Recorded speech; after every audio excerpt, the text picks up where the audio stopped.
안녕하십니까, 박종호입니다. 오늘은 부동산 통계 관련해서 하나 화두로 삼아서 우리나라 부동산 현황에 대해서 좀 말씀드릴까 합니다. 사실 우리가 부동산과 관련된 정말 다양한 통계들이 있는데요, 그거를 한 번에 다 공부하시려고 하면 너무 힘드신데 하나하나 좀 쪼개서 이해를 하시면 좀 더 수월하실 것 같아요. 그 중에 오늘 말씀드릴 것은 예를 들어서 서울 아파트값 평균하고 서울 아파트 중위값, 이 두 가지가 무슨 의미가 있는지를 좀 설명을 드리려고 합니다. 어떤 언론에서는 서울 아파트의 평균 가격이 이렇게 얘기하고, 어떤 언론에서는 서울 아파트의 중위값이 이렇게 얘기를 합니다. 자, 그렇다면 이걸 이해하기 위해서 먼저 평균과 중위값을 이해하면 좋겠죠. 둘 다 어떤 집단의 대표값으로 가장 표준치로 사용할 수 있는 기초적인 통계 자료이긴 합니다. 그런데 이 두 가지가 다른 경우에 주로 사용되어야 됩니다. 일례를 가지고 하나 설명드리면요, 몇 해 전에 언론의 수습 기자로 일했던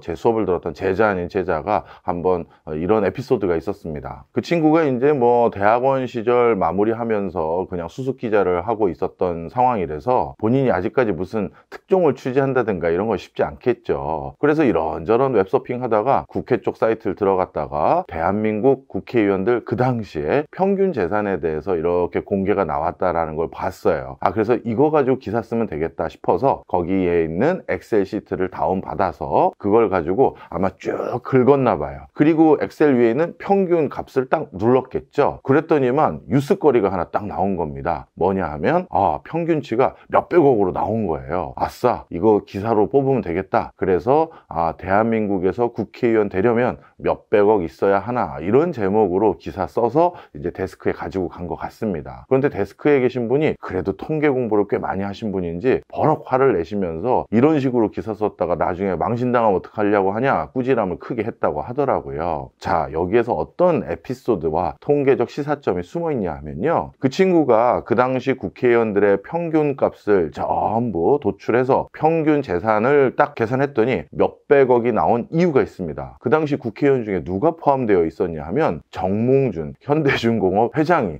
포함되어 있었어요. 그러다 보니까 이 재산이 거의 조 단위에 가까운 사람의 한 사람이 포함이 돼 있다 보니 자연스럽게 평균이 극단적으로 올라가게 되겠죠. 그렇다면 정말 대한민국 국회의원들의 평균값이 몇백억 원 되는 그게 실제를 반영하지 못하잖아요. 자, 그럴 때는 어떻게 해야 되냐면 중위값이라는 걸 사용해야 됩니다. 제일 그 소득이 낮은 사람부터 제일 소득이 높은 사람까지 일렬로 세운 다음에 맨 높은 사람, 맨 낮은 사람을 하나씩 지워가는 거예요. 그러면 가운데 딱 누군가가 남겠죠. 그러면 그걸 바탕으로 국회의원들은 결국 평균이 이 정도 됩니다, 대표값이 이 정도 됩니다 라고 산출하는 게 중위값입니다. 그러니 이렇게 제일 돈 많은 사람, 제일 돈 없는 사람, 그 다음 돈 많은 사람, 그 다음 돈 없는 사람 지워가다 보면 어찌 보면 아까 정몽준 회장이라든가 안철수 이런 사업해서 엄청난 돈 번 사람들은 배제가 되니 정말 국회의원들의 실제 어떤 표준치에 가까운 숫자가 딱 나오겠죠. 그게 중위값입니다. 자, 그러면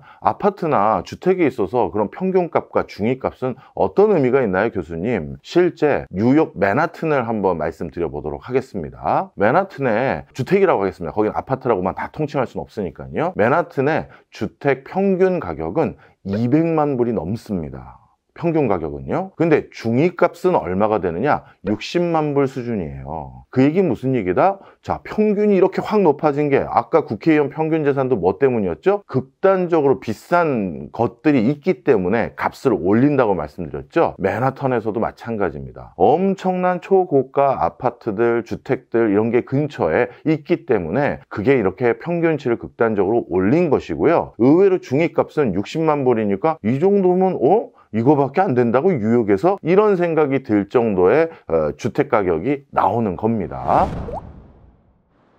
자, 그러면 결국 평균치와 중위값이 차이가 벌어지면 벌어질수록, 평균치가 더 위로 올라가면 올라갈수록 그쪽 지역에는 굉장히 비싼 아파트들이 점점 더 생겨가고 있고, 그러고 나머지 평균치와는 크게 편차가 생기는 주거 환경들이 생기는 곳이 있구나, 이렇게 이해하시면 될 겁니다. 그렇다면 이제 우리 서울 아파트 가격으로 한번 돌아볼까요? 2010년 이후 최근까지 여러 정권을 거쳤습니다만 그래도 평균값과 중위값은 나름대로 붙어서 다녔습니다. 이 붙어 있어요. 그 얘기는 적어도 뭐냐면, 그래도 극단적인 주거 환경의 양극화는 그래도 우리나라에서는 아직까지 그런 현상까지는 조금 덜 일어났구나, 이렇게 이해해도 조금은 통계적으로 해석해도 될 수 있는 여지가 있었습니다. 그러니까 뉴욕이나 도쿄라든가 런던이라든가 파리와 같은 그런 정도의 극단값은 아직은 한국 사회에서는 없네, 이렇게 생각할 수가 있었는데, 그런데 최근 들어서 어떻게 됐느냐, 코로나19 이후로 이 중위값과 평균값이 급격히 벌어지기 시작했어요. 이 얘기는 제가 우리 박정호 TV에서도 누누이 말씀드렸습니다만, 경기가 안 좋아지고 나서는 반드시 양극화 현상이 더욱더 심화되고 고착화된다라고 말씀드렸죠. 그러면 양극화 현상을 가장 단적으로 확인할 수 있는 것 중에 자기가 살고 싶은 지역에 대한 편차, 이런 것들이 당연히 양극화에 표면적으로 드러나는,